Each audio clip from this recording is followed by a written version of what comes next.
যে মদ জুয়া গাঁজা সবার জন্য হারাম, শুধু আমার জন্য হালাল, এরকম বিষয়টা। আবার ছাত্রদের দিকে দেখেন, আন্দোলনে যারা এখন নেতৃত্ব দিচ্ছে, রাইট, তাদেরকে 2 দিন পর পর আপনি তুলে নিচ্ছেন। আপনার এক বাহিনী বলে আমরা নেইনি, আবার পরের দিন তারাই স্বীকার করে আমরা নিয়েছি। একবার বলে চিকিৎসার জন্য নিয়েছে, আরেকবার বলে নিরাপত্তার জন্য, আবার বলে তাদের সাথে কার কার সাথে যোগাযোগ হয়েছে তাদের সাথে তথ্য নিতে নিয়েছি, রাইট।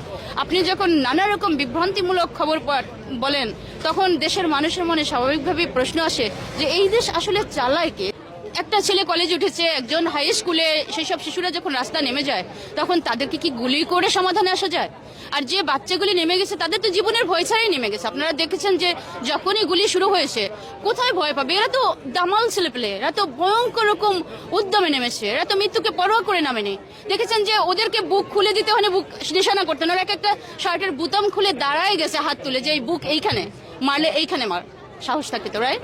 সো এখানে কিন্তু 2টা জিনিস, একটা হচ্ছে তাদের দেশের প্রতি প্রচন্ড রকম ভালোবাসা, যে প্রচন্ড রকম জেদের সাথে ভালোবাসা। কতটা বিশ্বাস থাকলে বন্দুকের নলে বুক দিয়ে দেয়, কারণ বিশ্বাস কিন্তু সে কিন্তু এই জন্য দাঁড়ায়নি যে শত্রু আমাকে গুলি করবে, সে দাঁড়িয়েছে যে এতটা আত্মবিশ্বাস ভালোবাসার দাবি নিয়ে, যে পারলে আমার এই গুলি কর, তুই তো পারবি না, কারণ তুই তো আমার বাবা মা, আমি তো তোর সন্তান, পারলে আমাকে গুলি কর। তো সেই সন্তানের বিশ্বাস ভঙ্গ করে, সমস্ত দেশের বিশ্বাস ভঙ্গ করে সেই সন্তানের বুকেই গুলিটা মারলো।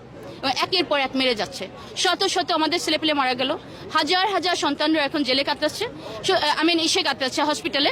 শুধু তাই না, এত কিছুর পরেও আবার যতগুলি শত শত মামলা হলো, সে মামলার বাদীকে গুলি করলো পুলিশ, বাদীও পুলিশ, মারলো ছাত্রলীগ, বাদীও ছাত্রলীগ। কারা আসামি? যারা গুলি খেলো, যারা কাটাচ্ছে তারাই আবার আসামি। এভাবে কি কখনো সন্ধি হয়? এভাবে কি দেশ চালানো যায়? যায় না।